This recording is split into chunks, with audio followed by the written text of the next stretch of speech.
Nagka-item lang dito si Alice. Ang akala niya ay kaya niya na kami dito lahat. Paano ba naman? Pinasok niya kami dito, siya lang mag-isa. Gusto niya ata dito mga savage. Sumanib pa nga dito si Angela. Ang problema nga lang, ako'y nakapitas sa kanilang dalawa. Kaya yari na to sa akin mamaya. Pero lakas nila dito sa early game ha. Ang mangyayari kasi dito, makukuha nila dito yung early game hanggang mid game. Nalugi din dito yung mga kampe ko. Kaya hindi kami makasabay sa clash. Kaya naisipan ko na lang muna na bumasag ng mga tore. Inuna ko nabasagin dito yung bot lane. Pagbasag ko ay umakit na agad ako dito sa top para dito nun ubusin yung mga tore. Nag-chill muna ako dito. Hinayaan ko na muna sila kasi alam ko malakas din dito yung mga kalaban. Kasi 5 man to. Syempre hindi rin magpapatalo yung mga yan. Squad din kasi yung kalaban namin. Kaya ang ginawa ko ay pinasag ko na muna dito yung mga tore. Isasagid ko nga sana kaso nga lang meron pang sabog. Kaya ang ginawa ko ay pinuntahan ko na yung mga kalaban dito sa Lord. Pinitas ko na lang dito yung core nila. Sayang hindi ko natamaan dito yung Lord. Ang kaso nga lang mapipitas din ako dito. Pero ayos lang kasi meron naman na tayong damage. Kaya natin sabay ang mga yan. Umiwas lang naman ako sa kanila kanina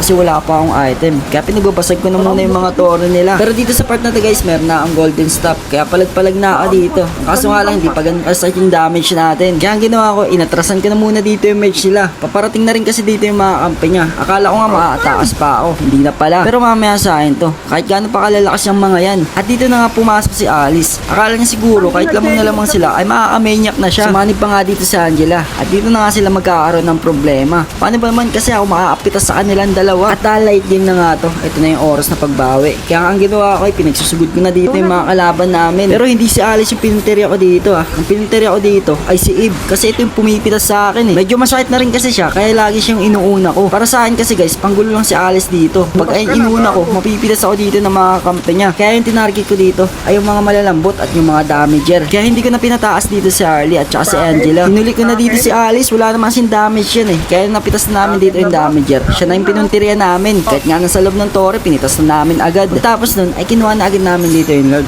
para matapos na yung laban. Nagpakita pa talaga si Eve sa mapa. Kaya ang ginawa ko ay sinugid ko na agad at pinitas ko na. Hindi na natin ito papataasin pa. Pero syempre, hindi pa rin natin kailangan magpakampante dito. Kailangan pa rin natin mag-build dito na Athena Shield. Dalawa kasi dito yung mage nila. Pwede rin naman tayo mag-Radiant Armor. Nag-item na rin ako dito ng Winchan para ready na tayo makipagsagupan dito ay carry. At dahil nga nakuha na namin dito yung Lord, ang ginawa namin, pinagbabasag na namin yung mga tore. Pero wala talagang gagawin dito si Alice guys. Kaya hindi siya yung inuuna ko dito. Ang inuuna ko yung mga malalambot lang talaga. Hindi ko nga rin alam kung ba't niya kami pinasok na 5. Wala naman siyang damage. Nagkaroon patuloy sila ng problema dito sa late game. Paano ba naman ako nakapitas sa kanila? Kaya ang gagawin ko na lang dito ay magpi-preheat. Simula nga nung nagka-item na ako dito, hindi na sila nakapalag pa. Kaya kung makikita niyo dito ay napapatras na lang yung mga kalaban. Inintay na lang din namin dito yung Lord para matapos na yung laro. Basta yun lang gawin nyo guys, magpa-item lang kayo. Kung hindi nyo kaya ay sumegway lang muna. Pwede naman kasi natin balikan yung mga yan pag meron na tayong item. Basta yun lang, nice game dito sa mga nakalaban ko at mga nakakampi.